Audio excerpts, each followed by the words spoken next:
थोड़ा ब्रह्म मुहूर्त में उठना चाहिए। देखो, यदि जीवन को सार्थक करना है तो जिसके शैया में लेटे हुए सूर्य भगवान का उदय हो जाता है, उसकी आयु, बुद्धि, श्री, तेज, बहुत सी बातें नष्ट हो जाती हैं। अगर आपको जीवन में चाहे लौकिक उन्नति प्राप्त करनी हो या पारलौकिक, प्रातःकालीन कम से कम सूर्य उदय होने के 2 घड़ी पहले, 24 दूनी 48 मिनट, अभी सूर्य उदय होने में 48 मिनट हैं, आपने सैया छोड़ दिया, इसके आगे नहीं। सूर्य उदय होने के 48 मिनट पहले आप सैया से हट जाएं। अगर आप रात्रि में जगे हैं तो सूर्य उदय होने के 48 मिनट बाद फिर आप सो जाएं। लेकिन वो जो बीच का समय, प्रातःकालीन संध्या भुवन भास्कर भगवान पधार रहे हैं, वो आप सो रहे हो, तो आपकी आयु, आपका वैभव, आपकी बुद्धि, ये सब नष्ट होने लगती है, पता नहीं चलता लोगों। देखो कहाँ तेजवान चेहरे दिखाई दे रहे हैं, खूब तो सब खा पी रहे हो, खाने पीने क्या तेज एक अलग होता है, भागवतिक तेज अलग होता है। ब्रह्म मुहूर्त में उठे, प्रभु का स्मरण किया, जो 2-4 नाम ही सही, अपने बड़े बुजुर्गों को, गुरुजनों को भावना से प्रणाम किया, और पहली बात शरीर स्वस्थ रखने के लिए गर्म जल किया, हल्का, आधा लीटर से 1 लीटर तक जल पिया, भगवत भाव अर्पित करके वज्रासन में बैठकर। आप लोग दिनचर्या को नहीं करते हैं तो आप ब्रह्मचर्य को पचा नहीं सकते। ध्यान रखना, ब्रह्मचर्य कोई छोटी मोटी शक्ति नहीं है, उसको पचाने के लिए आपकी दिनचर्या दिव्य होनी चाहिए। फिर इसके बाद आप 5 मिनट 10 मिनट टहलिए, फिर सो जाइए। फिर जो शौचाचार की पवित्रता बताई गई उसके अनुसार आप स्नान आदि करके, पवित्र वस्त्र धारण करके, जैसे कोई महान व्यक्ति आ रहा है तो हम उसके आदर के लिए खड़े हो जाते हैं, ऐसे भुवन भास्कर पधार है, हाथ जोड़कर प्रणाम किया, अर्घ दान किया, गुरु मंत्र जपा आदि आदि। अब पड़े हो आप कि हम तो 2-3 बजे तक जगे हैं, ऐसा अगर आप भजन में जगे हैं तो भी सूर्य उदय के समय आप उठ जाइए।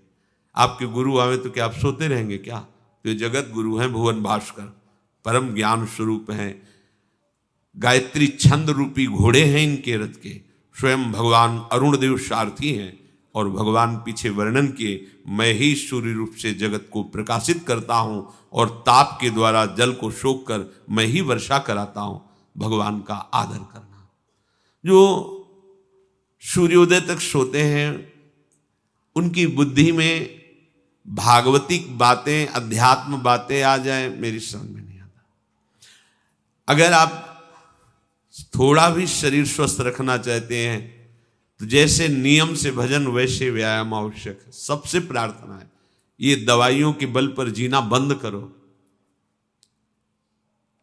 शरीर में जितनी आवश्यकता जल की है, अगर उतना नहीं जाएगा तो आपकी एसिड बनेगी, फुंसियाँ निकलेंगी, कब्ज बनेगा, कई परेशानी। हम साधकों को कहते हैं, कभी कभी जैसे पूछते हैं कितना जल पिया, वो अभी तो पिया नहीं। अच्छा, ये शरीर है, ये एक गाड़ी है, कोई सच्चिदानंद नहीं है। उचित आहार, उचित जल, व्यायाम के लिए तो समय नहीं। और भी 10 दिन बीमार पड़ोगे फिर देखो, आप कहते हैं समय नहीं है, हमने अपने बीमार स्थिति की दिनचर्या को बताया। शीत धाम की 2 बजे उठना, जो आपको बोल रहे हैं ऐसे ही दिनचर्या करते, और 45 मिनट व्यायाम। इसके बाद तुरंत प्रणाम करके वृंदावन की परिक्रमा, फिर आके श्री जी की मंगला, फिर आके 9 बजे तक गुरुदेव भगवान की सेवा में, फिर वहां से आके श्री जी का श्रृंगार, फिर भिक्षावृत्ति आदि 12-1-2 बजे तक। कोई चाय, कोई पानी, कोई ऐसा कुछ नहीं कि बाल भोग, कुछ नहीं था ही नहीं। जिंदगी में 100 ग्राम दूध नहीं खरीदा कि भाई हमारा दूध बन, कभी नहीं ऐसा। पर कभी ऐसा महसूस नहीं हुआ कि मैं बहुत कमजोर हूं। ब्रह्मचर्य को पचाने के लिए बहुत शरीर को क्रियाशील होने की आवश्यकता है।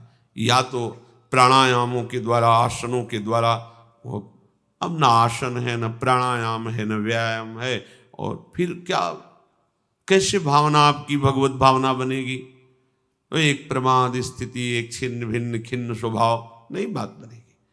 अध्यात्म का साधक जो होता है एक नवीन खिला हुआ कमल जैसा, मुख प्रसन्न तन तेज विराजा, कीने से रामचंद्र कर का। कोई असाध्य रोग, कोई बहुत पीड़ा, वो बात अलग है, नहीं तो ऐसा वो जैसे कमल खिला होता है ऐसे खिला रहता है। क्यों? हर समय चिंतन सही, आचरण सही, सब कुछ सही।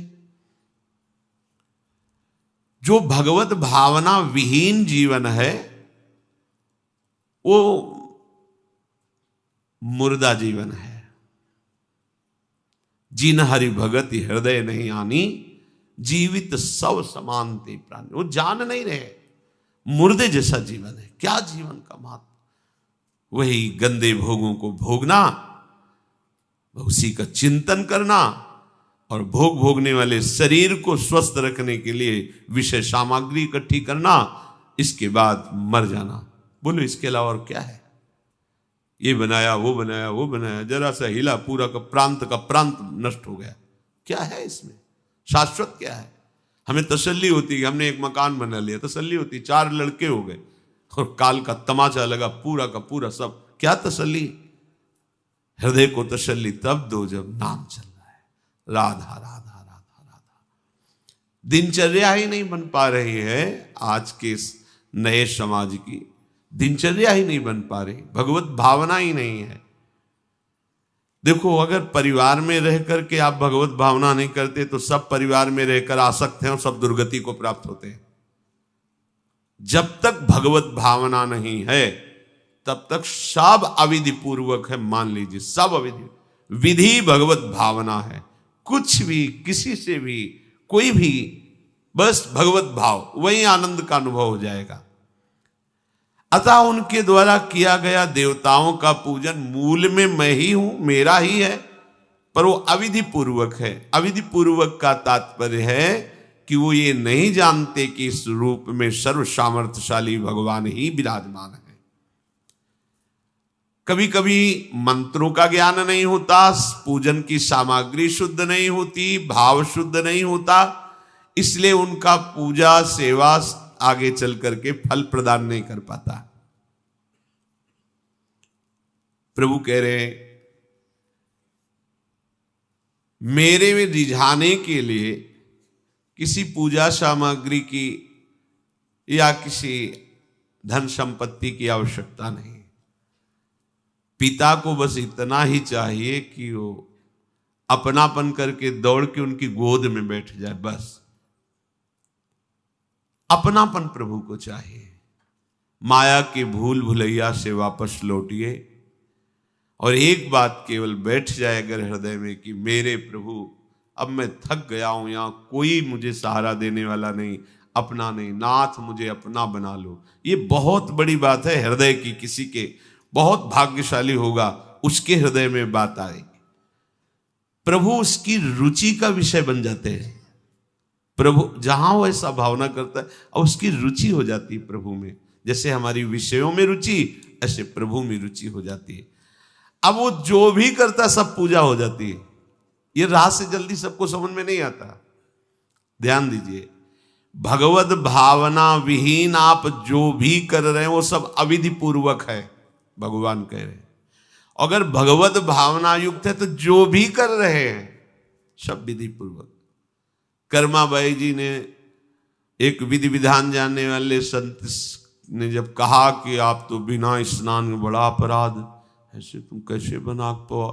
और वो प्रातः अपनी स्नान आदि दिनचर्या करने लगी तो विलंब हुआ। फिर खिचड़ी अमनिया की ठाकुर जी को, ठाकुर जी आए गोद में बैठ के, एक कवल ही पाए कि उधर पर्दा, भाग के ठाकुर जी गए। खिचड़ी लगी थी, पार्षदों ने कहा जय जय, तो अभी भोग ही नहीं पधराया। फिर और बोले कर्मा भाई है ना, वो मुझे भोग लगाती, और पता नहीं उस महात्मा ने क्या समझा दिया विधि विधान, वो भोरी भारी हमारी भक्ता, वो अब नहाने धोने में समय लगाने लगी, इसलिए आज विलंब। देखो तुम जाओ और उनसे कह दो हम विधि विधानों से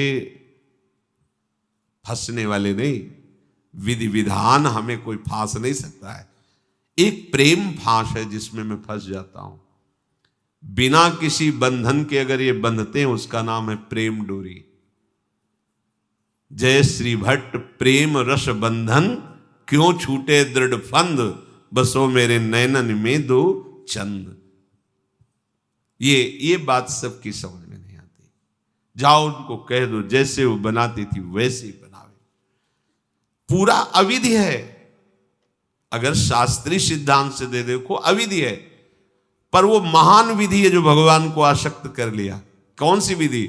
मेरे अपने प्रभु, मेरे प्यारे रात में भूखे रहते होंगे, ये भाव। भगवत भाव विहीन जितना जो कुछ आप कहोगे कि कैसे अविधि पूर्वक भगवान कह रहे हैं।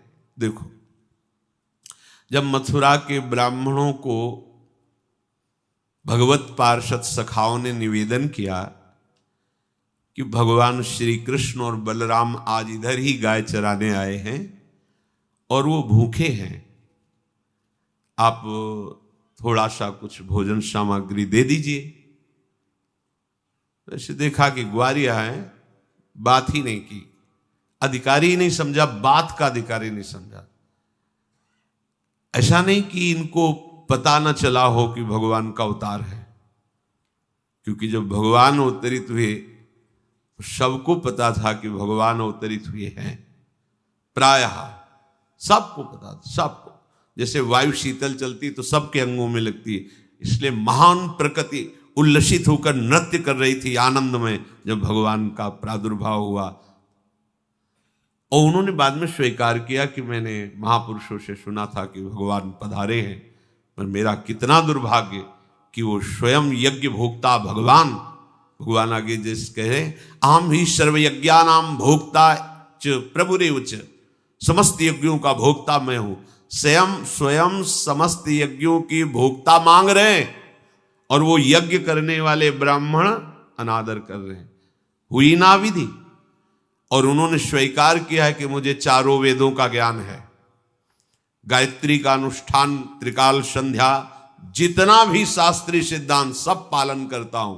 पर सबके लिए उन्होंने एक शब्द प्रयोग किया, धिक्कार है मेरे ज्ञान को, धिक्कार है मेरी पवित्रता को, धिक्कार है।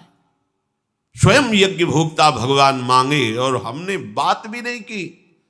पर अहो भाग्य हमारे कि हमारी पत्नियां ऐसी निकली जो हमारी बात बन गई, भगवत साक्षात्कार करने वाली। वहां कौन सी विधान का पालन कर रही?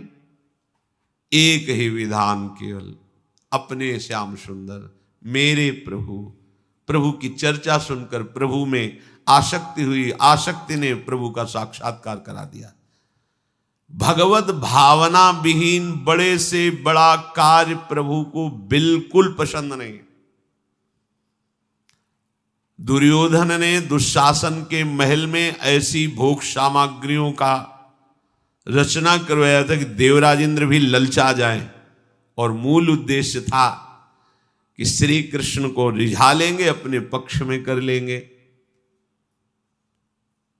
प्रभु ने उनसे वार्ता जब संधि की तो उन्होंने कहा कि बिना युद्ध के 5 गांव की बात क्या, सुई के अग्रभाग भी नहीं दे सकता, सुई के अग्रभाग भर भी जमीन नहीं दे सकता।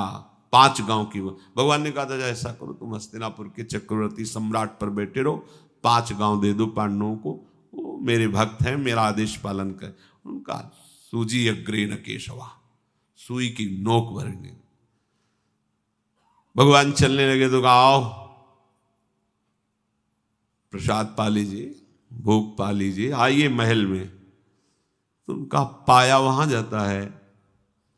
यदि पवाने वाले में प्रीति हो या पाने वाले को मिलता ना हो, बहुत भूखा हो, मेरे को भूख नहीं है, तेरे में प्रीति नहीं है,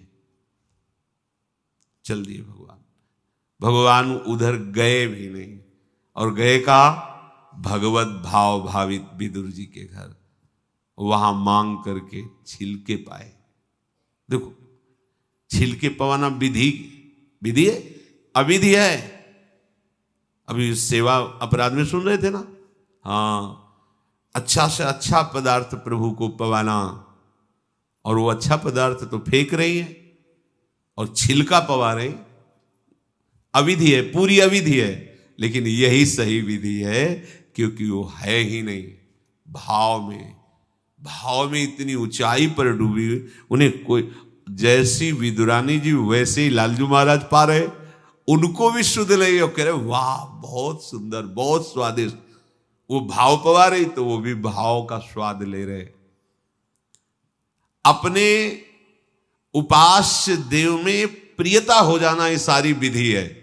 इसीलिए अपने वृंदावन उपासी जन जो है, वृंदावन रसोपास्य, यहां मंत्रों के आदेश से सेवा पदार्थ समर्पित नहीं किया जाता। अमुक मंत्र पढ़ो फिर वो सेवा नहीं, यहाँ तो राधा राधा राधा। और जब जैसा भाव आया, जब जैसा भाव आया, या ऐसा नहीं कि ये ऐसे ऐसे ऐसे न, जब भाव आया अपने भाव में, भावोत्सवेन भजताम रसकाम धेनु। भाव ये थोड़ा भक्ति का फलस्वरूप भाव होता है। जो प्रभु से विलग भाव करके उपासना की जाती है वो अविधि पूर्वक हो जाती है, और जो भगवत भाव करके की जाती है वो सब विधि मानी जाती है। जिसमें हमारे प्रभु को सुख मिले, ऐसी भावना करके जो भी किया जाए उससे भगवत प्राप्ति निश्चित है। क्योंकि श्री भगवान कह रहे हैं अहम ही सर्वयज्ञानां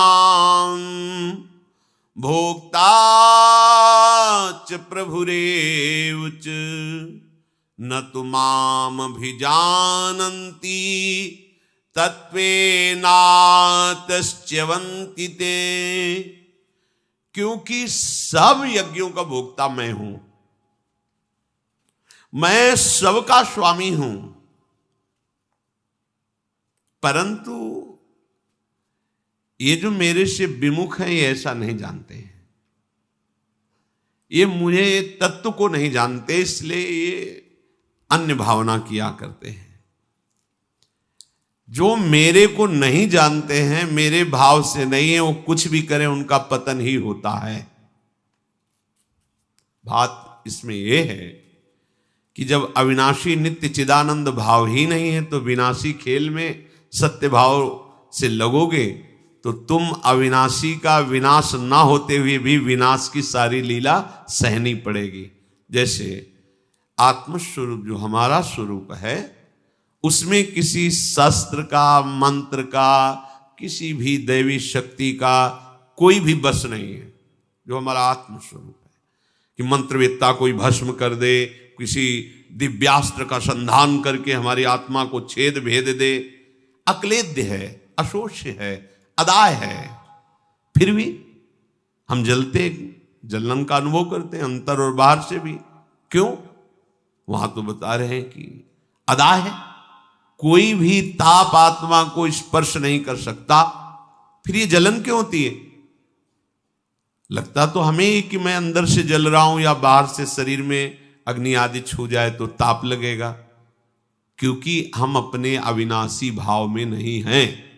ध्यान दीजिए, अविनाशी होते हुए भी अविनाशी भाव में ना होने के कारण मुझ अविनाशी तत्व को विनाश की पूरी लीला सहनी पड़ती है, पूरे कष्ट सहने पड़ते हैं। नहीं सहने पड़ते? देखो आप, जन्म मरण मेरा थोड़ी होता है, मेरा स्वरूप नयनम छिन्नन्ति शस्त्राणि नयनम दहति पावकः न चैनम क्लेदयन्त्यापो न शोषयति मारुता, पर हो रहा है। हम जल में डूब के मर सकते हैं, हम वायु के प्रवाह में, हम नाना प्रकार के दुखों के प्रवाह में। क्या हुआ? बोले चूंकि तुम अपने अविनाशी स्वरूप भाव से विलग हो। समझ गए? वही बात यहां श्री भगवान कह रहे हैं कि यदि तुम ये भाव नहीं समझ पा रहे कि सबका भोक्ता मैं ही हूं, सब यज्ञ जितने भी साधन सबका फल प्रभु ही है, मैं सबका स्वामी हूं। जो मेरे को तत्व से नहीं जानते हैं, मेरे पर भाव नहीं करते, उनका पतन ही होता है। कारण ये अविनाशी भाव ना होने के कारण, विनाशी में सत्यत्व भाव होने के कारण परिणामता कुछ हाथ नहीं लगेगा, केवल नाश ही नाश। जब हम प्रभु की तरफ चलते हैं तो उसमें प्रधानता होती किसी संत या शास्त्र के वचन। ऐसे आप चल ही नहीं सकते। कभी भी कहीं भी कोई भी प्रभु की तरफ चलेगा, पहला कदम चला होगा तो किसी न किसी संत के वचन सुने होंगे या शास्त्र के वचन, दोनों एक ही बात है। जो संत भगवंत की वाणी है वही शास्त्र है। बिना उनके वचन सुने परमार्थ का पता ही नहीं चलता है। तो जब हम प्रभु की तरफ सत्संग सुनकर चलने को होते हैं तो ये दो मुख्य बाधाएं आकर खड़ी हो जाती हैं। भोगों की भोग वृत्ति, संग्रह वृत्ति जो हमारे अंदर रही है तो वो हमको इतना कमजोर कर देती, लगता है अगर ये चीज नहीं होगी तो हम रह नहीं पाएंगे, ऐसी ऐसी व्यवस्था होगी तो हम नहीं रह पाएंगे। बड़ा कमजोर हो गए अपने लोग। हाँ, ऐसा होना चाहिए, ऐसा होना चाहिए, ऐसा होना चाहिए। भोगों का भोक्ता और भोगों के संग्रह युक्त स्वामी भाव। मेरे पास इतनी खेती, इतना बैंक बैलेंस, इतना परिवार, ऐसा ऐसा, और देखो हमारी दिनचर्या में ऐसा चलता है, हम ये खाते रहें, ऐसे करते रहें, ऐसे, और ये सब होता रहा है। अगर हमें भजन मार्ग में तो ये सुविधा चाहिए, ऐसा ऐसा। इतना कमजोर हो गया है मनुष्य कि वो भोगों की भोगने की वृत्ति और भोगों के संग्रह करने की वृत्ति और भोक्ता और संग्रहित वस्तु का स्वामी मैं, ऐसा, ये पहली परमार्थ में बाधा वृत्ति है। और ये प्रायः हम सब बड़ी खुशी से बाधा लिए चल रहे हैं। देखो ये बड़ा सूक्ष्म, चूंकि देखो अध्यात्म है, अध्यात्म तो जगत से बिल्कुल ऐसे है। कोई बड़े भाग्यशाली जन होते हैं जो सुनना चाहते हैं, उनसे भी बड़े भाग्यशाली जन होते हैं जो चलना चाहते हैं, उनसे भी बड़े भाग्यशाली जन जो चल रहे हैं, उनसे भी बड़े भाग्यशाली हैं जो महत्व रखकर चलते हुए उसका अनुभव कर रहे हैं। जो अनुभव कर लिए तो सातरति सा लोकान तारयति, वो स्वयं तर जाते हैं, स्वयं तर जाते हैं, लोगों को तार देते हैं। ये उल्टी बुद्धि लेकर जब परमार्थ में चला जाता है तो थोड़े ही समय में वो परमार्थ से विमुख हो जाता है। भोगों की भोगने की सुख बुद्धि और भोगों के संग्रह की और उसके स्वामित्व का भाव, जहां अंदर वृत्ति लिए थे वहीं पहुंच गए। ऐसे ही पूरा जीवन करने पर भी परमार्थ पथ नहीं मिलता और कहने लगते कि हमें 50 वर्ष हो गए परमार्थ में चलते। ये बात समझ लेना, परमार्थ पथ एक कदम भी चलोगे तो तुम्हें इतना स्वस्थ और मजबूत बना देगा कि तुम्हें कोई परास्त नहीं। एक कदम, अरे 12 वर्ष में तो सिद्धि प्राप्त हो जाती है। किसी भी मंत्र को, किसी भी नियम को 12 वर्ष तक किया जाए तो सिद्ध हो जाता है, ऐसा संतों ने वर्णन किया है। पर हम ये कह रहे हैं कि 50 वर्ष भी आप लगा दीजिए, अगर ये दो भाव आपके सुधरे नहीं तो कुछ समझ में नहीं आएगा आपको। आपको याद होगा हित धाम में एक समय शाम टाइम लगभग 75 वर्ष के विरक्त भेष के महात्मा ने एक प्रश्न किया था कि मैं किसी ऐसी आदत से परेशान हूं जो आज 75 वर्ष का हूं, फिर भी मुझे वो करना होता है। अब क्या करूं, अब तो मरने का समय आ रहा है। मुझे आश्चर्य नहीं, सर्वाश्चर्य हुआ। पूरा जीवन भगवत मार्ग में चलने का प्रमाण देने वाला कि मैं भगवत मार्ग का पथिक हूं, 75 वर्ष की अवस्था में वो अपनी उस वृत्ति को नहीं छोड़ पाया जो भगवान से विमुख करती है। अब कहीं डींग अपने लोग हाँक सकते हैं कि इतने वर्ष हो गए परमार्थ। शरीर का समय व्यतीत करना कोई परमार्थ का मार्ग तय कर लेना नहीं है। विवेक के द्वारा भोगों का त्याग करके निरंतर परमात्म चिंतन, ये परमार्थ का मार्ग है। आप चल के इस पे देखो कैसा अनुभव। लोग समय व्यतीत करते हैं भोग चिंतन, भोग स्वामित्व में, और वर्णन कर देते हैं कि इतने वर्ष हो गए हमको परमार्थ में चलते हुए। दम्भ कभी सत्य वस्तु का अनुभव नहीं कराता, नाटक कभी सच्चिदानंद रस का अनुभव नहीं कराता। भगवत रसिक जी कह रहे हैं, बिन विवेक वैराग्य भक्ति बिनु सत्य न एको मानो।